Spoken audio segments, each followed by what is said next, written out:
Hello दोस्तों, रोज़ की तरह आनंद लिखनी ब्लॉग में सबका हार्दिक स्वागत है। सबके मंगल मौसिकी की कामना के साथ आज प्रेरणादायक विचारों में मानव जीवन में मनुष्य का स्वरूप इस लोक और परलोक में श्रद्धा ही उसको वास्तविक प्रतिष्ठा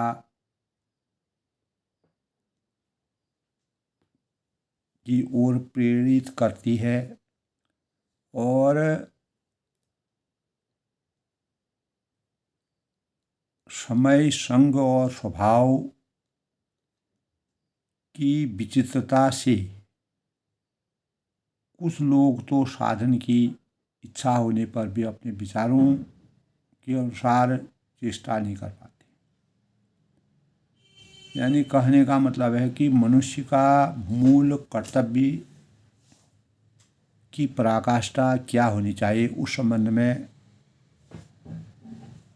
आज के विचार प्रसंग है। तो अगर दोस्तों हम विचार की दृष्टि से देखते हैं तो हमारे जीवन में यह हमको स्पष्ट समझ में आता है कि आजकल संसार में प्रायः सभी लोग आत्मोन्नति की ओर से विमुख से हो रहे हैं।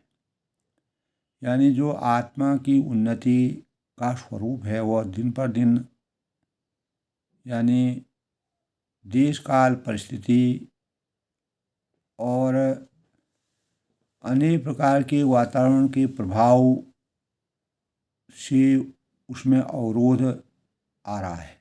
मनुष्य अपने कर्तव्यों का सही ढंग से निर्वहन करने में असमर्थता जाहिर कर रहा है। तो ऐसे बहुत ही कम लोग हैं दोस्तों जो आत्मा के उद्धार के लिए चेष्टा करते हैं। कुछ लोग जो कोशिश करते भी हैं उनमें भी अधिकांश किंग कर्तव्य विमूढ़ हो रहे हैं। यानी हम क्या करें क्या न करें,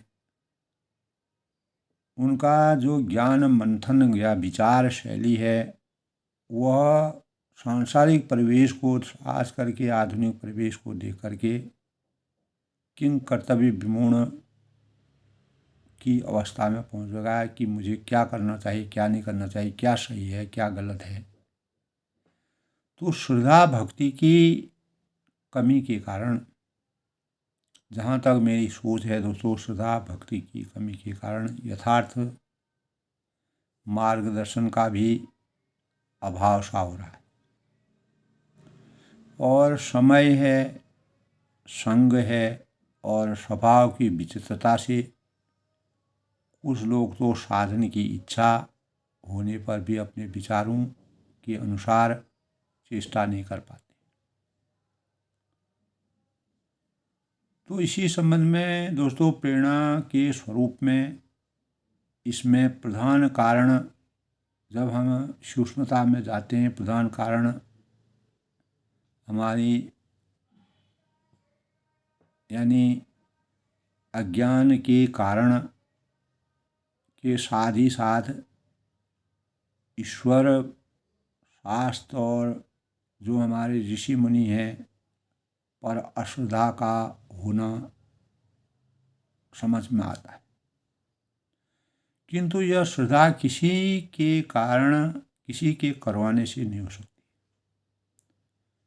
जब तक मानव चेतना में पुनर्जागरण नहीं होगा, हमें अपने हर एक मन में परमात्मा का वास नहीं होगा, हर एक मन में मनुष्य, प्रत्येक मानव के अंदर अपने कर्तव्यों के निर्वहन के प्रति पूर्ण आस्था का समावेश नहीं होगा, तो श्रद्धा संपन्न पुरुषों के संग और निष्काम भाव से किए हुए, चाहे हम तप करते हैं, यज्ञ करते हैं, दान करते हैं, दया करते हैं और भगवत भक्ति करते हैं, आदि साधनों से हृदय को पवित्र होने पर ईश्वर, परलोक, शास्त्र और महापुरुषों में प्रेम एवं श्रद्धा होती है। तो दोस्तों श्रद्धा ही मनुष्य का स्वरूप है। इस लोक और परलोक में जहाँ तक मेरी समझ का सवाल है, हम अनेक प्रेरणा के स्रोतों को के माध्यम से गीता में हमारे अनेक प्रकार के इस प्रकार के स्रोत विद्यमान हैं।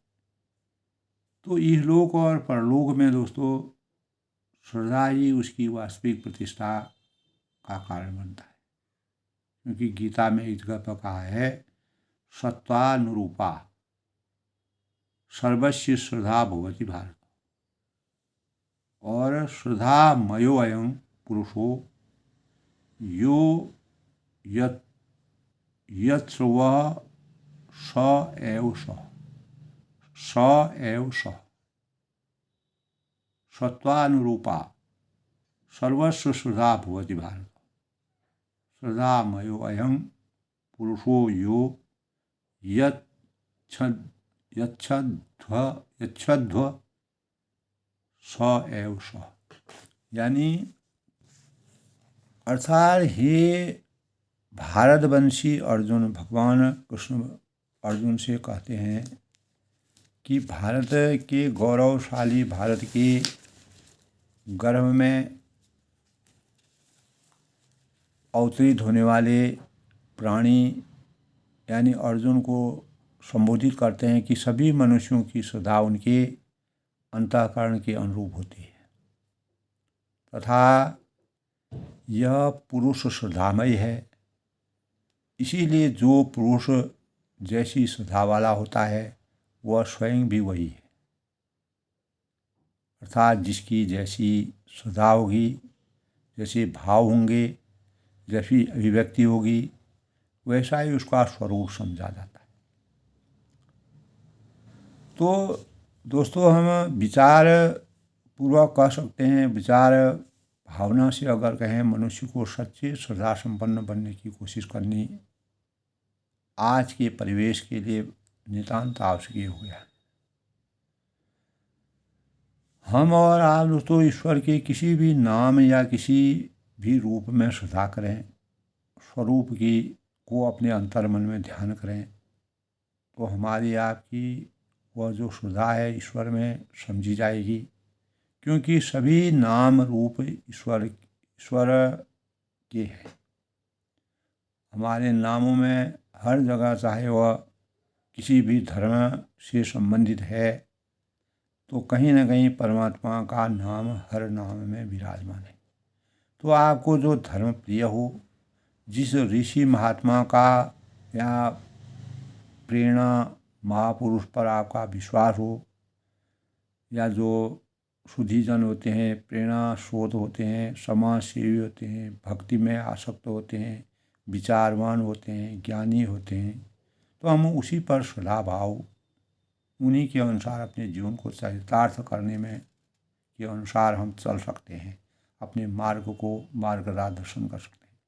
लेकिन कोई न कोई स्वरूप में अपने जीवन में अपनाना आज के परिवेश में नितांत आवश्यक हो गया है, क्योंकि जो आने वाली पीढ़ी है उनके लिए हमें सुसंस्कारों का और मर्यादा के अनुसार कैसे मर्यादित जीवन को जीना चाहिए, तो आवश्यकता श्रद्धा विश्वास की है। तो ईश्वर, धर्म और परलोक आदि विशेष करके श्रद्धा से के ही विषय है। तो इनका तो दोस्तों कोई भी व्यक्ति ये बताए कि जिसने भगवान पर आस्था रखी, विश्वास रखी, वो कभी भली व हल्का, अगर सच्ची भावना से हम भगवान को मानते हैं तो हम अपने जीवन को बड़ा सरल स्वभाव और सादा जीवन, उच्च विचारों के परिवेश में अपने जीवन को यथार्थ जीवन जीते हैं। यह अक्सर प्रायः देखा गया है। तो इनका प्रत्यक्ष तो अनेक प्रयत्नों के साथ विशेष परिश्रम करने पर होता है। परिश्रमेण ही सिद्धन्ति कार्याणि मनोरथे नहीं सुप्त शिष्य बने मुखी मुखा।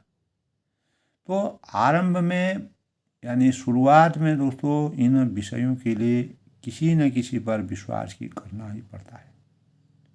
ऐसा हम कभी न करें तो मनुष्य नास्तिक बनकर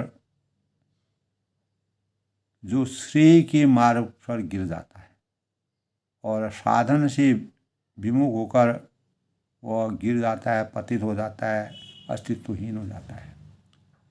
तो यदि हम आपको दोस्तों किसी भी धर्मशास्त्र प्राचीन महात्माओं के विचारों पर, उनकी कृतियों पर विश्वास न हो, तो हम कम से कम एक यानी भगवद अवतार भगवद गीता पर तो ज़रूर विश्वास करना, या रामचरितमानस पर विश्वास करना, जो हमको मार्गदर्शन देते हैं,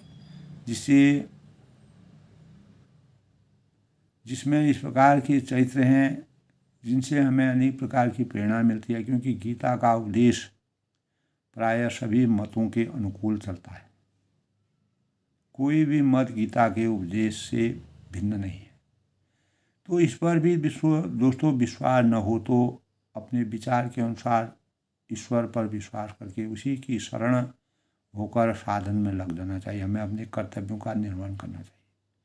कदाचित ईश्वर की अस्तित्व में, भगवान के अस्तित्व में भी हमारे और आपके मन में अनेक प्रकार के संदेह होते हैं, और वर्तमान समय में हमारी और आपकी दृष्टि में जगत में जितने भी श्रेष्ठ पुरुष हुए हैं, उन सब में जो हमको आपको सबसे श्रेष्ठ मान्य हों, उन्हीं के बतलाए हुए मार्ग पर हमें नतमस्तक होकर के अपने जीवन को आगे बढ़ाने के लिए, सामर्थ्यवान बनाने के लिए, यानी पूर्ण आस्था के साथ उनकी प्रेरणा के अनुसार कार्य रूप देना चाहिए।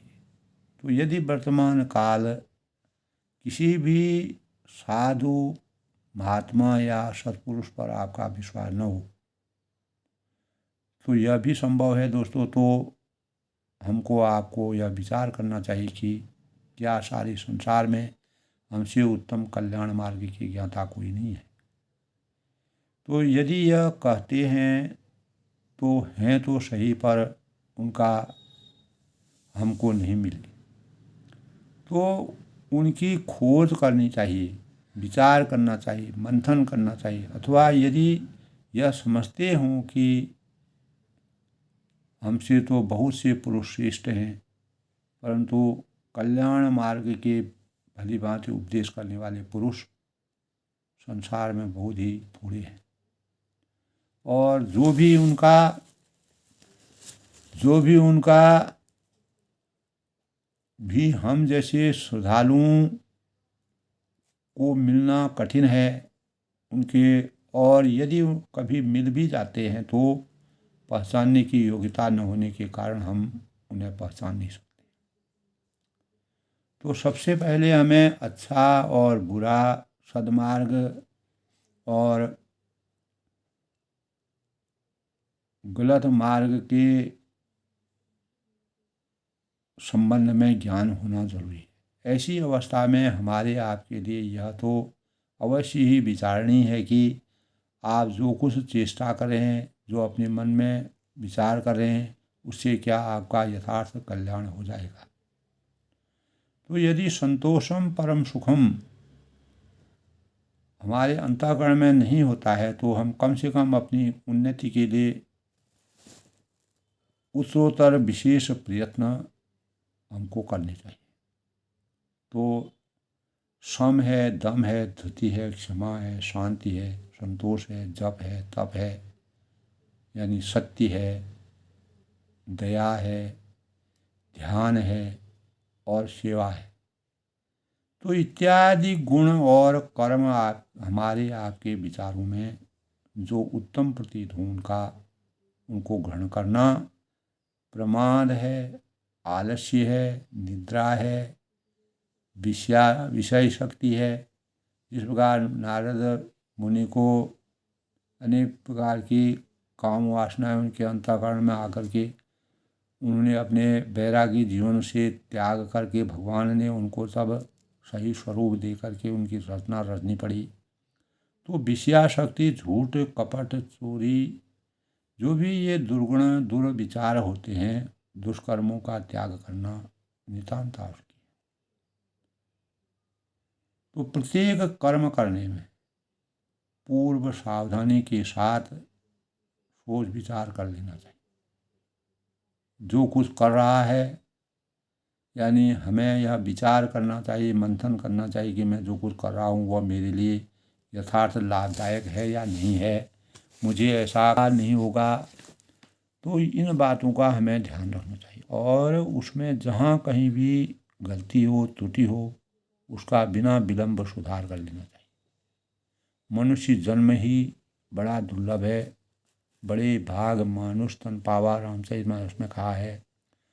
तो लाखों पैसे, रुपये, गोधन, गजधन, बाजधन, आज के समय में वह रुपये, पैसे और यानी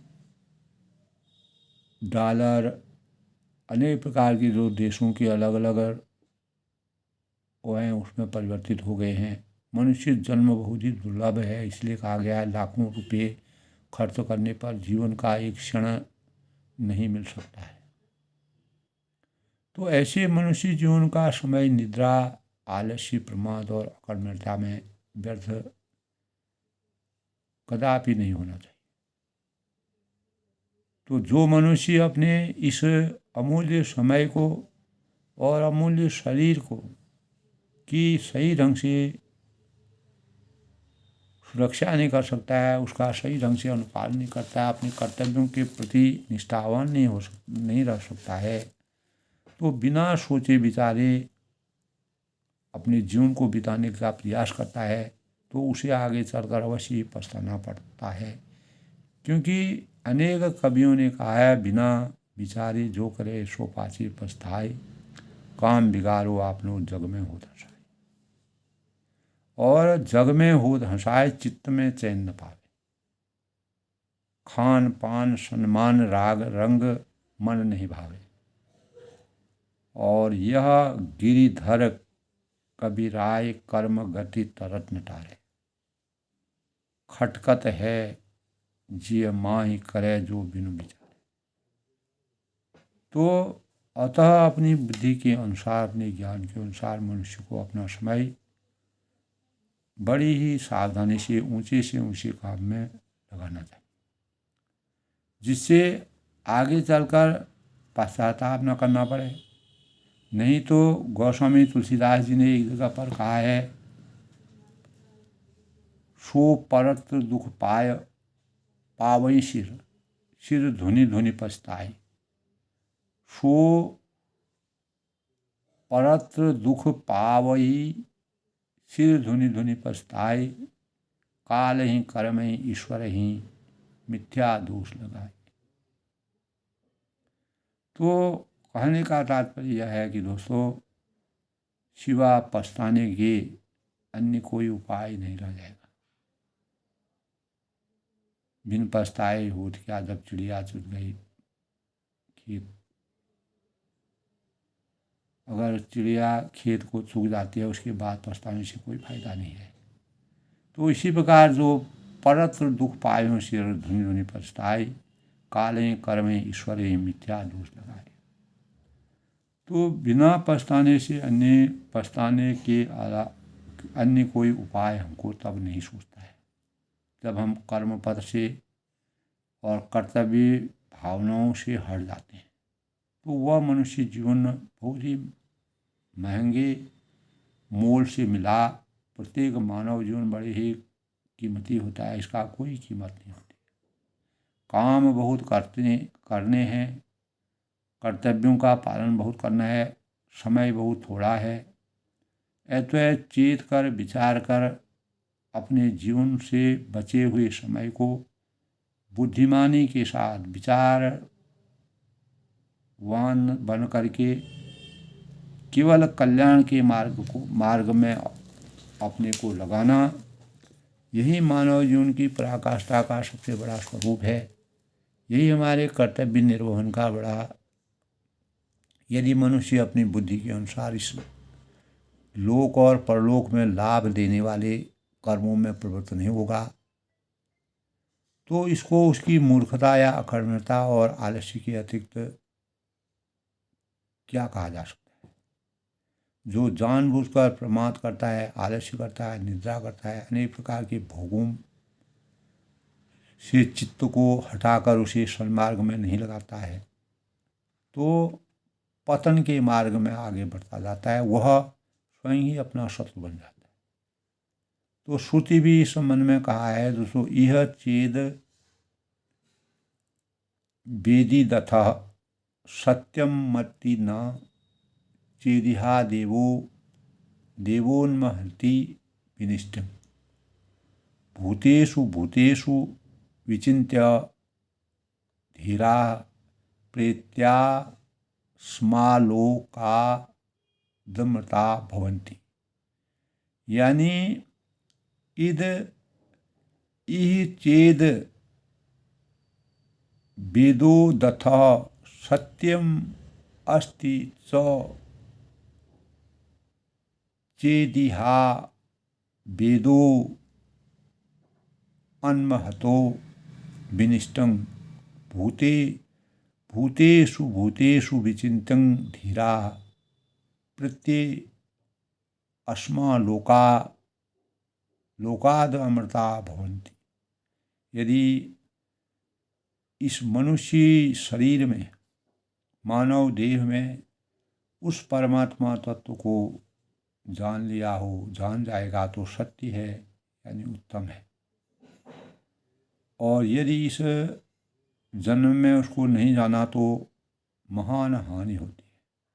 धीर पुरुष संपूर्ण भूतों में परमात्मा का चिंतन कर, परमात्मा को समझकर इस देह को छोड़कर अमृत को प्राप्त होते। तो अर्थात इस देह से प्राणों के निकल जाने से अमृत स्वरूप परमात्मा को प्राप्त हो जाते। तो मनुष्य को दोस्तों, प्रत्येक मानव को अपनी उन्नति का यह मार्ग स्वयं ही चलकर तय करना होता है। दूसरे के द्वारा यह मार्ग तय नहीं होता है। दूसरे के यानी अतएव उसकी इसी में बुद्धिमत्ता और कल्याण है, और यही उसकी निश्चित कर्तव्य है, और कि अत्यंत सावधानी के साथ प्रतिक्षण अपने को संभालते हुए इस लोक और परलोक के कल्याणकारी साधन को यानी खूबसूरत बनाने के लिए जोर के साथ करना चाहिए। अपने कर्तव्यों का निर्वहन प्रमाद, आलस्य, भोग एवं दुराचार आदि को कल्याण के मार्ग पर अत्यंत बाधक समझकर उन्हें सर्वथा त्याग देना चाहिए। हमेशा के लिए उनको तिलांजलि दे देना चाहिए। तो इसी संबंध में अनेक प्रकार के भाव तो यह मेरी अलौकिक अति अद्भुत त्रिगुणमयी माया के बारे में भगवान बताते हैं कि शोक, मोह और जिसका ईश्वर में विश्वास हो उसके लिए तो ईश्वर का आश्रय ग्रहण करना परम कर्तव्य है। जो भली भांति ईश्वर के शरण हो जाता है उसको ईश्वर के प्रति कूल यानी अशुभ कर्म तो वह मन से कभी सोच भी नहीं पाता है, सोच ही नहीं सकता है। वह परम अभय पद को प्राप्त हो जाता है। उसके अंतर में शोक मोह का आंतरिक अभाव रहता है। इसीलिए उत्तिष्ठ जागृत प्राप्य वरान्निबोधत सुरस्य धारा निशिता दुर्त्वया दुर्ग पथ स्त कश्ययो बदंती। तब कहते हैं, चलो उठो जागो, महापुरुषों के समय जाकर उनके द्वारा तत्वज्ञान के रहस्य को समझो। और कविगण इसे तीक्ष्ण सूर्य के समान अत्यंत कठिन मार्ग बताते हैं, परंतु कठिन मानकर हताश होने की कोई आवश्यकता नहीं। भगवान में चित्त लगाने से भगवान के से मनुष्य सारी कठिनाइयों को अनायास ही उससे पार हो जाता है, तर जाता है। और यह मेरी अलौकिक अति अद्भुत त्रिगुणमयी योग माया बहुत ही दुस्तर है, भगवान श्री कृष्ण कहते हैं। तो परंतु जो पुरुष मेरी शरण में आ जाते हैं, जिस प्रकार मर्यादा पुरुषोत्तम भगवान राम की शरण में अनेक पापी से पापी लोग आए। जब उनकी शरण में आ गए तो उन्होंने उनको हृदय से लगाया और अनेक देवी देवताओं की, ऋषियों की, मुनियों की उनको धर्म की रक्षा करने के लिए अवतार लेकर के उनका कल्याण किया। तो सब देशों यानी वसुदेव कुटुंबकम की भावना हमारे अंतर्गण में, पदार्थों में सदा सर्वदा भगवान का चिंतन करना, भगवान की आज्ञा के अनुसार चलना, शरणागति समझ जाना, इसी को ईश्वर की अनासक्ति कहते हैं। ऐसे दोस्तों, हमारे जिसका ईश्वर में विश्वास हो और उसके लिए तो ईश्वर का आश्रय ग्रहण करना परम कर्तव्य है।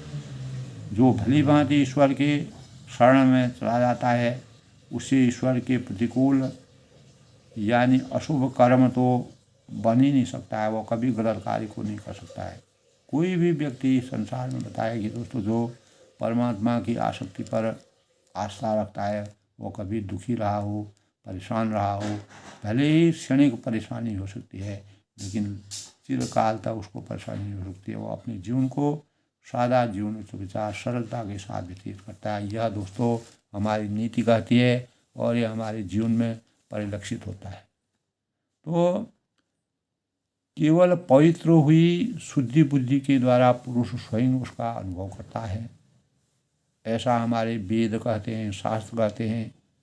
और अनिर्वचित वाणी या संकेत के द्वारा समझा जा सकता है। भगवान विष्णु ने नारद जी को जब मोह हो गया था, उनके मोह को, अहंकार को समाप्त करने के लिए केवल उनकी वाणी के संकेतों से ही उनको समझाने की कोशिश की, क्योंकि वह नारद जी को एक वैराग्य और ज्ञान की पराकाष्ठा से सुसज्जित देखना चाहते थे। ऐसी स्थिति वाले पुरुष स्वयं ही जब उस स्थिति का वर्णन नहीं कर सकते तब दूसरों को की बाधी क्या है दोस्तों। मन वाणी की वहाँ तक पहुँच नहीं है। केवल पवित्र हुई शुद्धि बुद्धि के द्वारा पुरुष स्वयं उसका अनुभव करता है, ऐसा हमारे वेद और शास्त्र कहते हैं। तो दोस्तों, आज सदा ही हमारे जीवन की मनुष्य के कर्तव्य के वास्तविक निर्वहन के लिए हमें किस प्रकार से अपने विचारों की दृष्टि को सही भावों से अपने विचारों का मंथन करना चाहिए। सदा ही मनुष्य का सबसे बड़ा स्वरूप है और इस लोक और परलोक में सदा ही उसकी वास्तविक प्रतिष्ठा है। यह हमारे वेदों में, शास्त्रों में, गीता में इस प्रकार के भावों का संचार है। तो आज के प्रेरणादायक विषय में दोस्तों मनुष्य का कर्तव्य क्या होना चाहिए, भगवान के प्रति हमें सदा कैसे प्राप्त होती है, हमें अपने कर्तव्यों का कैसे निर्वहन करना चाहिए, उसके बारे में विचार मंथन के अपने भावों से जिस प्रकार से भाव प्रकट किए हैं, सभी से अपेक्षा करता हूँ कि अधिक से अधिक लोग इसको शेयर करें, लाइक करें, सब्सक्राइब करें और अपने मन में ऐसे विचारों से प्रेरणा लेकर के हमें सभी को अपने भगवत प्रेम के भावों को जागृत करके मनुष्य का कर्तव्य की निर्वहन, मनुष्य को अपने कर्तव्य का निर्वहन किस प्रकार से करना चाहिए, तो हमारे वेद शास्त्रों में और गीता में, रामचरितमानस में इस प्रकार के भाव मिलते हैं। अनेक प्रेरणा के स्रोत मिलते हैं। अनेक सुधीजन और समाजसेवी और ऋषि मुनि और अनेक प्रकार के देश की उन्नति और के राष्ट्र प्रेमी की प्रेरणा से हम कैसे अपने कर्तव्यों का निर्वहन करने में समर्थवान होते हैं। अपनी वाणी को विराम देते हुए सबके मंगल भविष्य की कामना करता हूँ और सबके उज्जवल भविष्य की कामना के साथ कल किसी दूसरे विचार के साथ प्रस्तुत होऊंगा।